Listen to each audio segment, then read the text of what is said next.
भगवान लक्ष्मण के जीवन के 10 रोचक तथ्य। 1. भगवान लक्ष्मण शेषनाग का एक अवतार थे। लक्ष्मण शेषनाग का एक अवतार है जिस नाग पर भगवान विष्णु क्षीरसागर में विश्राम करते हैं, जो दूध का सागर है। शेषनाग सभी नागों के राजा हैं। वह ब्रह्मांड के सभी ग्रहों को अपने फन पर रखता है। शेषनाग और भगवान विष्णु अविभाज्य हैं।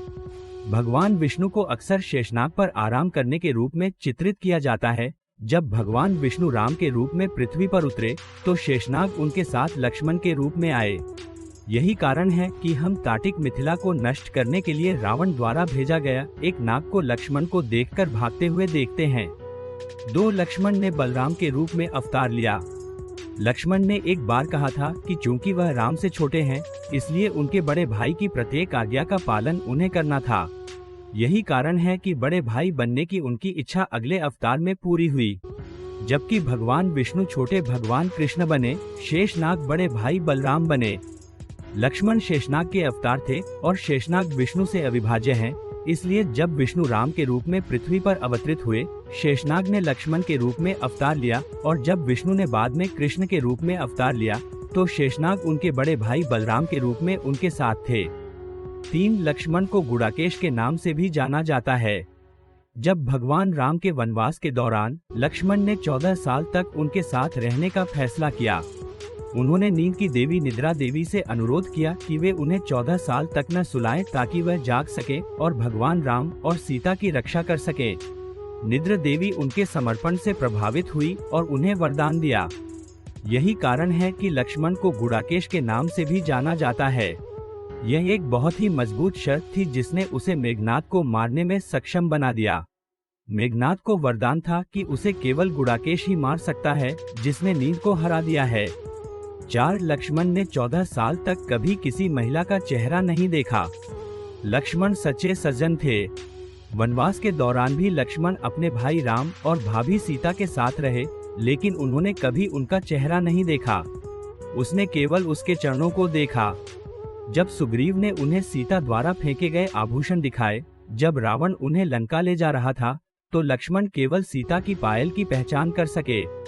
उन्होंने कहा कि उन्होंने पूजा में उनके पैरों पर सिर रखते हुए उन्हें देखा था। वह किसी अन्य आभूषण को पहचानने में सक्षम नहीं था, क्योंकि उसने कभी भी उन्हें करीब से देखने का अनुमान नहीं लगाया था। 5. लक्ष्मण ने रावण के पुत्र इंद्रजीत का वध किया था। युद्ध के बाद ऋषि अगस्त्य अयोध्या आए। ऋषि ने कहा, मेघनाद कोई साधारण असुर नहीं था, वह इंद्रलोक का विजेता था। उसके पास त्रिमूर्ति, ब्रह्मास्त्र, नारायणास्त्र और पाशुपतास्त्र के 3 परम हथियार भी थे, और वह केवल उसी व्यक्ति द्वारा मारा जा सकता था जिसने 14 साल तक किसी महिला का चेहरा नहीं देखा, ना ही सोया पूर्णविराम। लोग हैरान थे कि लक्ष्मण इन शर्तों को कैसे पूरा कर सकते हैं। लक्ष्मण ने समझाया कि वह रात में राम और सीता की रक्षा के लिए 14 साल तक नहीं सोए थे। अपनी मां को वनवास जाने से पहले रानी सुमित्रा ने उन्हें सोते समय राम और सीता की रक्षा करने के लिए कहा था। उसने 14 साल तक नहीं खाया क्योंकि राम ने उसे खाना दिया था, लेकिन उसे खाने के लिए कभी नहीं कहा। लक्ष्मण अपनी वफादारी में मानते थे कि उनका जन्म भगवान राम की सेवा के लिए हुआ है, और इसलिए उन्होंने बिना बताए कभी कुछ नहीं किया। भगवान लक्ष्मण के जीवन के 10 रोचक तथ्य। 6. उनकी मृत्यु का कारण। जब राम को पता चला कि उन्होंने पृथ्वी पर अपने कर्तव्यों को पूरा कर लिया है, तो उनके लिए वैकुंठ लौटने का समय आ गया था। राम ने यम को आमंत्रित किया, लेकिन यम ने एक शर्त रखी कि उनकी बातचीत गोपनीय होनी चाहिए, और जो कोई भी कमरे में प्रवेश करता है उसे मौत की सजा दी जानी चाहिए। इसलिए राम ने लक्ष्मण को कमरे की रखवाली करने का जिम्मा सौंपा ताकि कोई भी प्रवेश न कर सके। इस बीच ऋषि दुर्वासा आए और राम से मिलने की इच्छा व्यक्त की। पहले तो लक्ष्मण ने विनम्रता से मना कर दिया, लेकिन ऋषि ने जोर देकर अयोध्या को श्राप देने की धमकी दी। अयोध्या को बचाने के लिए लक्ष्मण ने सभा को बीच में रोकने का निश्चय किया। घटना के बाद राम का वचन पूरा करने के लिए वह सरयू नदी के तट पर गया और अपनी जान दे दी। हालांकि राम की मृत्यु से पहले लक्ष्मण की मृत्यु आवश्यक थी, क्योंकि वह शेषनाग के अवतार थे और विष्णु के वैकुंठ लौटने से पहले उन्हें वापस लौटना पड़ा था। 7. लक्ष्मण की राम के प्रति प्रेम और भक्ति किसी से कम नहीं थी।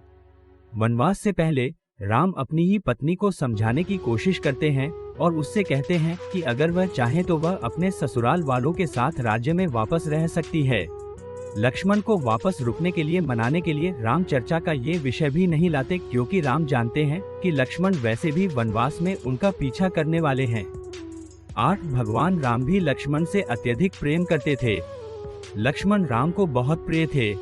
जब लक्ष्मण युद्ध के मैदान में घायल हो गए और लगभग मर गए, तो राम ने रोते हुए स्वीकार किया कि वह अयोध्या में धन के बिना रह सकते हैं, वे अपनी प्यारी सीता के बिना रह सकते हैं, लेकिन वे लक्ष्मण के बिना नहीं रह सकते। 9 लक्ष्मण भी राम के परोकारी थे। सीता के गायब होने से उदास होने के बाद लक्ष्मण लगातार राम से बात करते थे।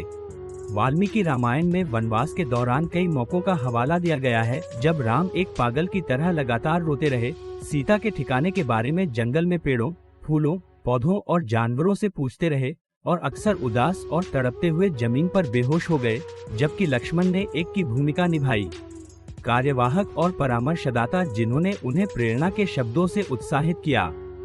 10 लक्ष्मण के गुरु राम थे। राम न केवल लक्ष्मण के भाई थे बल्कि पिता और गुरु भी थे। विश्वामित्र ने राम को कई अस्त्रों और शास्त्रों में दीक्षित किया और राम के गुरु बन गए। राम ने बदले में उन्हें लक्ष्मण को दिया और लक्ष्मण के गुरु बन गए। भगवान राम लक्ष्मण की गुरु के रूप में भी जाने जाते थे, क्योंकि किसी भी कार्य की शुरुआत करने से पहले लक्ष्मण हमेशा उनके भाई की आज्ञा जरूर लेते थे और किसी भी कार्य की समाप्ति पर हमेशा अपने भाई के पास जरूर आते थे और उनका आशीर्वाद लेते थे।